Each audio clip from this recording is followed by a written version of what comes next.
Welcome to The Explainer. Today, we're diving into a story that grabs you from the very first chilling cry and absolutely does not let go. This is The Woman Beyond the Wall.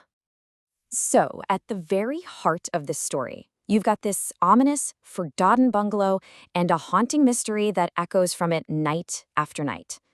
The question seems simple enough, but believe me, the answer is anything but. All right, let's set the scene. The story kicks off by putting two things in direct conflict: a place that absolutely everyone is terrified of, and one woman who, for some reason, is just drawn to it. And listen, this is not just any old house. This place has a reputation. It's got this immediate sense of dread about it, you know? It's the kind of place the locals go out of their way to avoid, convinced it's just a magnet for bad luck. And that brings us to Mira. Now, on the surface, you'd think, okay, she's a totally ordinary government school teacher. But there's something else there. Underneath it all, she's got this inner strength, this kind of steel that isn't scared off by the bungalow's creepy reputation. Actually, she's more than not scared. She's intrigued. And this is the thing that really pulls you in, the central mystery. Every single night, like clockwork, at exactly midnight, the sound of a child crying. The neighbors, they're convinced it's something supernatural. Not human. But Mira, she feels something different. She feels this pull, this almost urgent need to figure out where all that sadness is coming from. Okay, so how does this all escalate? Well, eventually her curiosity just gets the better of her, it completely overpowers any sense of fear, and Mira decides, that's it, I have to know what's going on in there. And this is it, the point of no return. The story paints this great picture of her hands trembling, but her eyes, they're not filled with fear. They're filled with questions. She's literally stepping out of her normal, everyday life and right into the heart of this mystery. And right away, she finds something. It's not some ghostly warning. It's a message, a desperate plea, actually, scrawled onto the wall. You can tell it was written by human hands. And just like that, the whole mystery shifts. This isn't about ghosts anymore. It's about something way, way more real and terrifying. Then she stumbles upon a torn page from a diary, and there's this one line that hits her on this really deep, almost familiar level. It's not just a clue about who might be trapped here. It feels like a clue about a part of herself, some piece of her own identity that's been lost. And then, bam, the truth hits her. A secret wall just grinds open, and what's inside confirms all her worst fears. It's a dusty room filled with old chains. This isn't a haunting. This was a prison. All right, get ready, because this is where the story hits you with its first massive twist. It just flips everything we, and Mira, thought we knew completely on its head.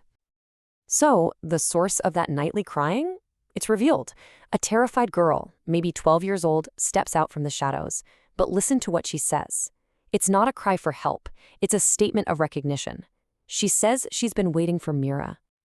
Yeah, the girl hits Mira with this bombshell, a past that Mira has zero memory of. Imagine that. The rescuer has no idea she was ever on a mission. Suddenly, the mystery of the bungalow isn't the main plot anymore. The real mystery is Mira herself. So this one question just takes over everything for Mira. Who am I, really? Her whole life, this identity she's built as a simple teacher, it's all just shattered. If she was some kind of hero before, who is she now? And what on earth happened to her? And then the girl just lays it all out, piece by painful piece. Mira wasn't just some hero, she was an undercover agent. Her whole job was rescuing trafficked children. She'd already saved 14 kids, but on her last mission, she got caught and her memories were completely wiped. And this girl?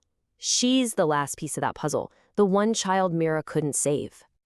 And right at the moment Mira is processing all this, the past literally comes walking through the door, in the form of the man who did this to her.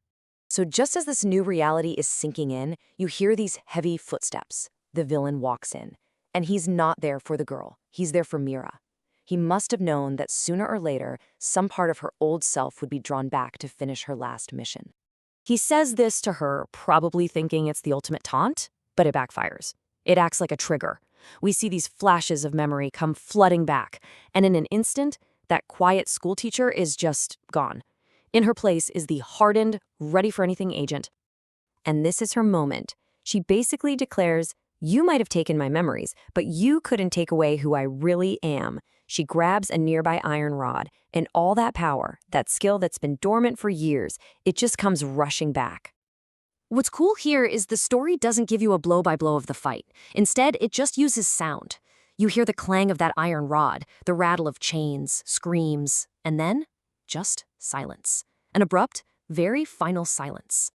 But hold on, because the story is not over. Just when you think it's wrapped up, it delivers one last incredible twist that basically kicks off a whole new chapter. So the next morning, the police show up. They find a bungalow that's clearly been the scene of a major struggle, but it's empty. No one is there. No bad guy, no victim, and no hero.